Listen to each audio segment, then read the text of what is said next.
여러분 안녕하십니까. 10월 30일 월요일 넘치는 우리 교회 매일 묵상 시작하도록 하겠습니다. 오늘 본문 말씀은 열왕기상 22장 29절에서 40절까지 말씀입니다. 어제 주일 잘 지내셨나요? 넘치는 사랑 축제를 통하여서 함께한 태신자들이 예수님을 믿고 또 삶의 가치가 변하는 그런 일들이 있었으면 좋겠습니다. 이를 위해서 함께 기도해 주시고요. 또 사랑 축제를 진행하는 동안에 수고해 주신 모든 분들께 또 진심으로 감사드립니다.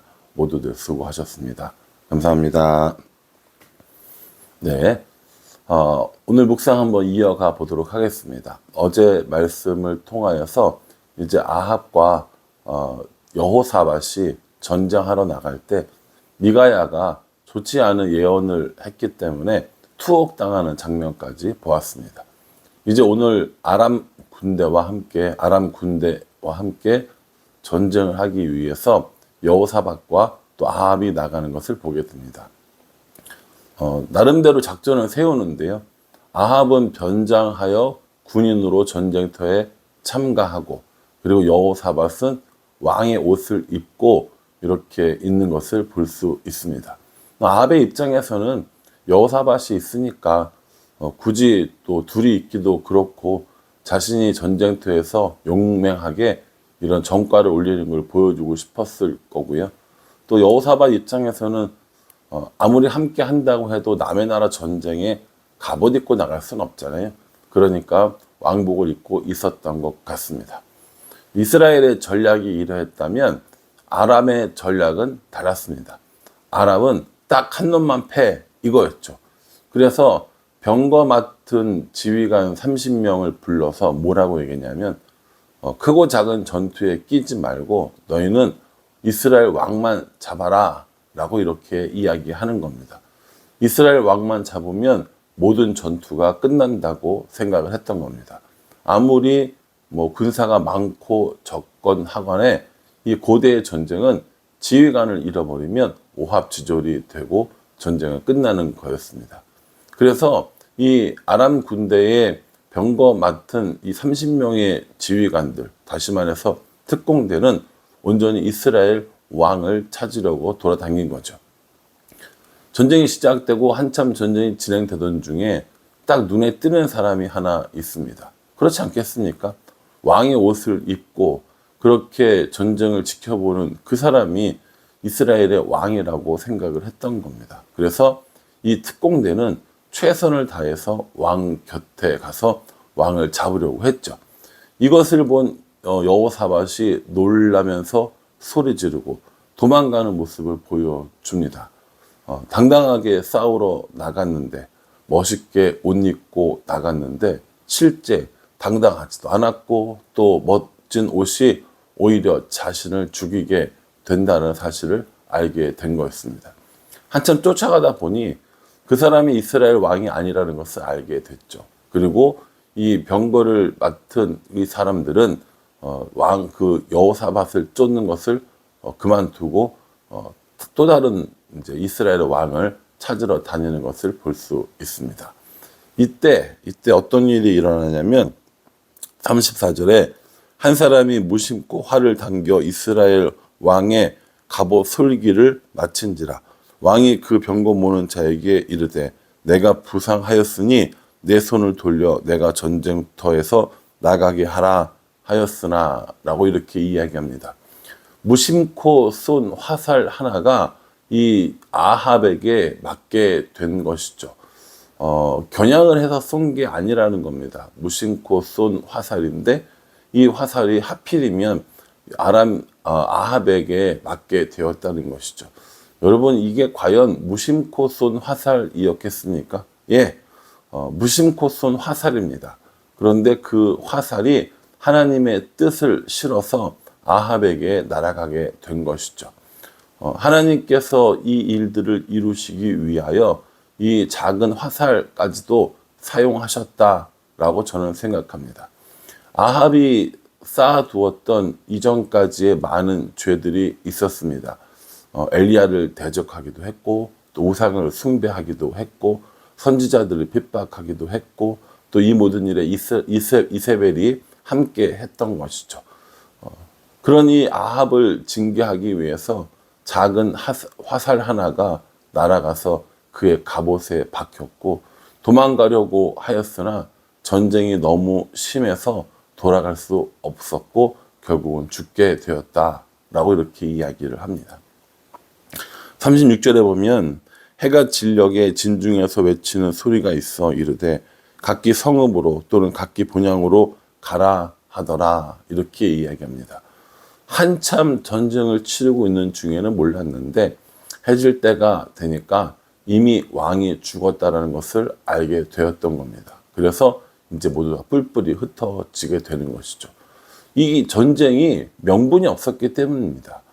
나라를 구하겠다라는 명분도 아니고 백성들이 충성스러운 것도 아니고 명분도 없었던 전쟁에 왕까지 죽었으니 이제 백성은 더 이상 전쟁을 치를 필요가 없었다라는 겁니다. 그러니 아합은 이 이스라엘 백성들에게 이 전쟁의 명분을 충분히 설명해 주지 못했습니다. 이 아합의 자신감 또 아합의 이 욕심 때문에 많은 사람들이 죽거나 다치게 된 전쟁이 일어나게 된 거였습니다. 이렇게 전쟁의 명분도 또 왕도 죽은 마당에 백성들이 싸울 이유가 없죠. 그러니 아람의 일방적인 승리로 끝났고 심지어 이스라엘은 왕까지 잃어버리게 된 겁니다. 37절에 보면 왕이 이미 죽음에 그의 시체를 메어 사마리아에 이르러 왕을 사마리아에 장사하니라 라고 이렇게 이야기한 겁니다. 이제 아합이 죽었습니다. 그렇게 이스라엘 백성들을 괴롭혔고 그렇게 우상을 숭배했던 아합이 죽었던 것이죠. 사실은 여기서 이제 끝나야 될 일인데 하나님께서 아합의 겸비함을 보고 한 번 더 그 아들에게 기회를 주셨다는 것을 아마 묵상을 계속 하신 분들은 아시고 계실 겁니다. 전쟁에서 끝났고 다른 왕이 세워져서 이 오므리 왕조가 끝났어야 했지만 하나님께서 아합의 겸비함을 보고 또 다른 그 오므리 왕조의 왕을 세우게 됩니다.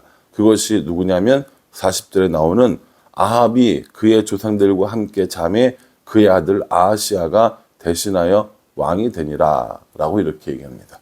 그의 아들 아하시아가 왕이 되는 모습을 볼 수 있습니다. 오늘 이 열왕기서는 우리에게 이렇게 일어난 모든 것들이 여호와의 말씀대로 진행되었다라고 이렇게 이야기합니다.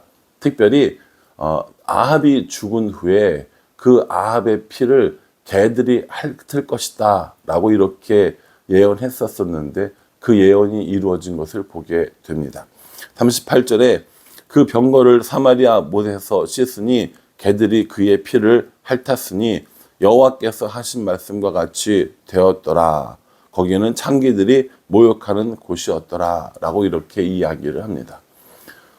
왕은 죽고 그 피 흘린 병거가 있었는데 그 병거를 사마리아에 있는 연못에서 닦았다라는 겁니다. 그 세척을 하는데 개들이 와서 그 피를 핥았고 그곳은 창기들이 목욕을 하는 부정한 곳이었던 겁니다. 최후를 맞이한 이 왕의 모습도 비참하지만 그 이후에도 왕은 왕대로 대접받지 못하고 비참한 죽음을 맞았음을 우리에게 단적으로 보여주고 있는 겁니다. 아합의 마지막 모습을 보면서 또 저 또한 저의 마지막을 한번 생각해 보게 됩니다. 사람들이 평가에 혹은 하나님의 평가에 여호와의 말씀에 순전히 또 온전히 잘 따랐던 사람으로 기억될 것인지 아니면 여호와께서 말씀하신 것을 지키지 못해서 그 마지막이 비참함으로 끝나는 것은 아닐지라는 생각을 해 보게 됩니다. 사실 우리에게 이미 죽음은 복된 죽음입니다. 왜냐하면 예수님께서 이 죄악을 이기셨기 때문에 성도의 죽음은 성화의 완성이기 때문입니다.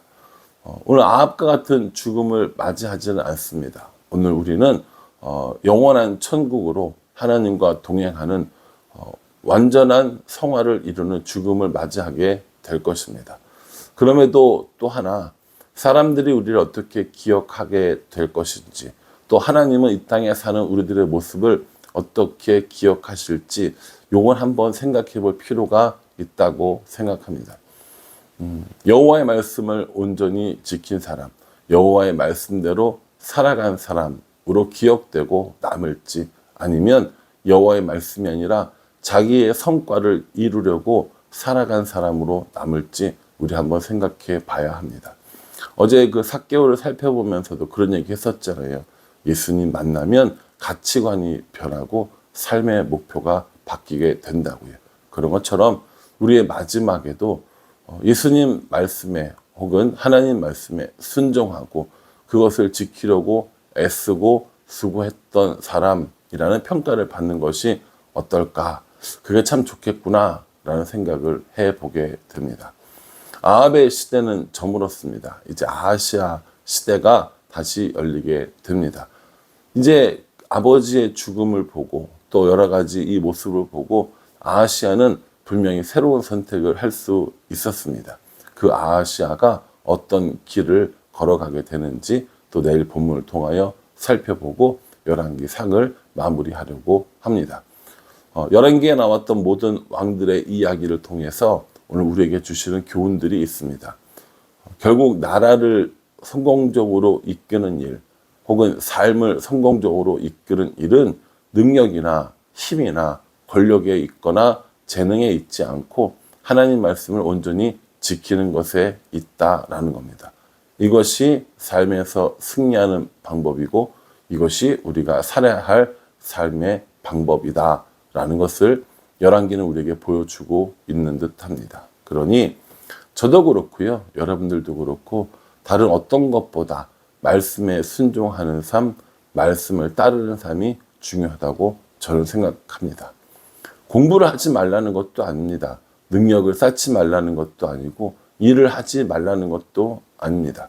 그 모든 것들을 하나님과 함께 할 때, 또 말씀 안에서 할 때 그것이 진짜 의미 있는 일이 된다는 겁니다. 그러니 저도 그렇고 여러분도 그렇고 우리들의 삶에 최선을 다한다는 건 하나님과 함께 살아가는 것이고 그 말씀에 순종하는 것이라는 것을 잊지 않고 날마다 말씀 안에서 승리하고 말씀 안에서 살아갈 수 있기를 주님의 이름으로 축복합니다.